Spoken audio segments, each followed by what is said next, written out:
Hey, I'm Elliot, and I'm reading a book in every subgenre of every genre. This is a little project that I've been working on. Little project, as in it's probably gonna take my whole life. During this whole lockdown situation that happened, that kind of shut down the library and everything. Uh, I was like, where am I gonna find my books? It all came to me. This is a good opportunity for me to check out Project Gutenberg.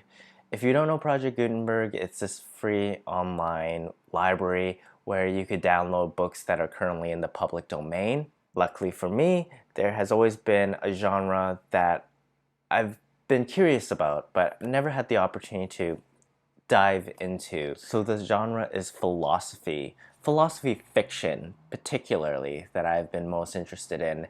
And this time I'm reading a book that is in the subgenre. I don't know if it's a genre or not, but I'm calling it a genre, Optimism. And the book representing that is Candide by Voltaire. So Voltaire is a famous French writer from the 17th, 18th century, and he has written a lot of work. But perhaps his most famous one is Candide. So Candide is a nobleman who gets evicted from his castle, and from there, a series of unfortunate events start happening that really challenges the teaching that he was brought up to learn. And that was the world that we are living in is the best possible world. So everything that happens, whether we see it as good or bad, happen for a reason. The book Candide actually challenges an old way of thinking where we sort of see the world as revolving around us. I mean, everything we do, us. We tend to see things revolving around us. However, when something like a natural disaster happens or something on a global scale, a pandemic happens, and we say, wait, this didn't happen because of my sins. I didn't cause this. I didn't cause like an earthquake to happen in Lisbon. I didn't cause the pandemic to happen currently in 2020. These things you could say are out of our control. They're bound to happen regardless of how bad we are. So Voltaire and Candide actually brings this up to the people of the 18th century because that was kind of how people think back then. This is actually a fun book to read because it's full of these little short episodic chapters where every chapter he kind of just like does something. It's a scene. It's pretty much every chapter is a scene, and there's 30 of them. So it's really easy to get through. I'm about halfway through right now. There's already so much to happen because it's so short. It's so concise. There isn't a whole lot of like character development or anything like that. It's just Candide in one situation after another after another. So for me, one of the most important scenes in the book is a discussion that takes place between Cunegonde, which is Candide's lover, and an old lady. And the scene goes like this, where Cunegonde is in a way doing something that many of us have done in our life, and that is saying that what we've been through, our hardship, our misery, is so great that you cannot understand it. That we've been through so much that you don't know. Cunegonde has been through a lot, right? But what she's actually doing when she's talking about her misfortunes this way, telling it to the old lady, is that she's actually making assumptions. She's making assumptions about the old lady's life when she's saying, you wouldn't be able to understand what I've been through. I've been through the worst. What she's saying is, I'm the best at living through all this horrible stuff. I can't even begin to tell you because you don't have the experience. And this old lady is just like, whoa, whoa, whoa, Cunegonde. Y'all don't know me. You don't know what I've been through. And that's something we all have to remind ourselves when we are talking to people about our misfortunes. It is true that we don't know what others have gone through in their lives, what struggles they had. Everyone's pain, unique to themselves, is always at a maximum because we don't have anyone's life to really reference. We can't really be there. We could feel empathy towards someone who has gone through something terrible, someone who, if you see someone who has lost a child or something like that, something very traumatic, you can never really know how that feels until you've gone through those series of events that person has gone through. And even then, the circumstances are different. So that is something that this book brought up to the surface for me. We shouldn't cling on to our past, the horrible things that happened to us in this competitive way, as if it's some sort of trophy or badge of honor that we've been through that we could shove in other people's faces and say, hey, I've been through this much. You don't even know what it's like to have gone through this life I had. And you hold on to that misery. And as Voltaire puts it in the book, we end up caressing the snake that devours us. So Voltaire talks about optimism on an individual level, but he also talks about it on a grander level too. Is optimism useful in a government type of scenario? Because what inspired him to write Candide is actually the Lisbon earthquake that happened sometime around the 18th century. He sort of thought about it, and he's like, yes, an individual should be optimistic, but perhaps a government should be pessimistic. A government shouldn't be thinking, oh, don't worry about it, everything will be fine. There's no earthquake that's gonna happen. There's no global pandemic that's gonna happen. It's gonna just magically disappear in the summer. And he's bringing up all these heavy topics in sort of a light style of writing where it kind of feels somewhere in between a fairy tale and like an adventure story. I'm enjoying it so far. I'm gonna finish reading it. I will catch up with you at the end and give you my final thoughts, which is happening right now. Okay, I'm back. That took a long time. It took way too long to read this book because I was reading it on my computer, and I don't know. I don't know if I could read another book on my computer anymore. It just feels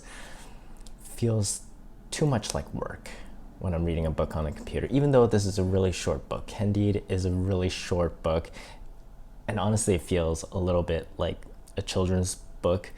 It feels like a summary of a book. Yeah, Voltaire wrote it in 3 days, apparently. Anyways, I'm done. Here are my final thoughts. I feel like the second part of this book deals a lot with what you do after you have success, because Candide does get some success in his life. He ends up in El Dorado, where he gets wealthy, I think, and he just heads back, and then he realized that, oh, all these people are starting to leech off of me, which makes you wonder, is that a good thing, having success? It kind of comes with its own baggage, you know, more money, more problem, more money, more problem. Excuse me, pardon my pronunciation there. And that's one thing that Candide experiences. It's that even when something good happens to you, how do you approach that? How do you approach the different ways people treat you now? And one of the things he acknowledged during his trips, he goes on a lot of trips in the story, is once you have everything, do you still need to pray? Do you still need to like ask for more? Ask the universe, the gods for more? One of the points that keep being repeated in this book is that kings get subjugated and assassinated. So let's say you aspire to be a king, right? Odds of you living a long life or a happy life is actually very slim. I mean, you get all the luxuries and power of being a ruler, but it really comes with a lot of problems, and other people are gonna want to knock you down. And that kind of goes with every other position. Like if you're a CEO or if you're the president of the United States, that comes with a lot of heat and baggage, and you really have to ask yourself, is that something I want? Is that something I want to hope for? Is that power of being successful? At one point near the end of the story, Candide bumps into these 6 strangers who happen to be former rulers, like former kings, and he's kind of posed this question: is it better to have lost wealth and love than to not have it at all? You know, that question is like, it's better to have loved and lost than to not have loved at all. And that brings me to the next thing I want to talk about, which is kind of contrasting the idea of it was better to have loved and lost than to not have loved at all. It's better to experience wealth than to be poor forever, even though you've lost it. But then there's the reverse idea. Near the end of the story, this old woman asked Candide, what is worse, to have been raped, or to have been tortured and mutilated, or to have been enslaved, or to have nothing happen at all? To live a perfectly boring life with no experiences that are negative per se. We tend to make judgments about things that we didn't really experience, and we put our own lens to it and assume that what happened there is a negative thing that happened. And it's not necessarily true, because sometimes it goes back to another cliche phrase. It's what doesn't kill you makes you stronger.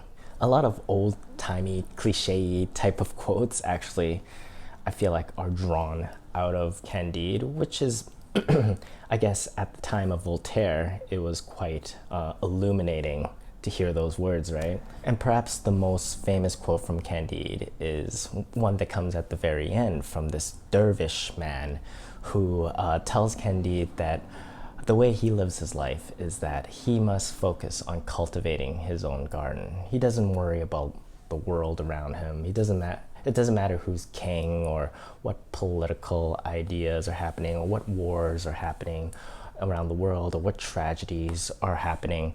He just focuses on his family and his garden.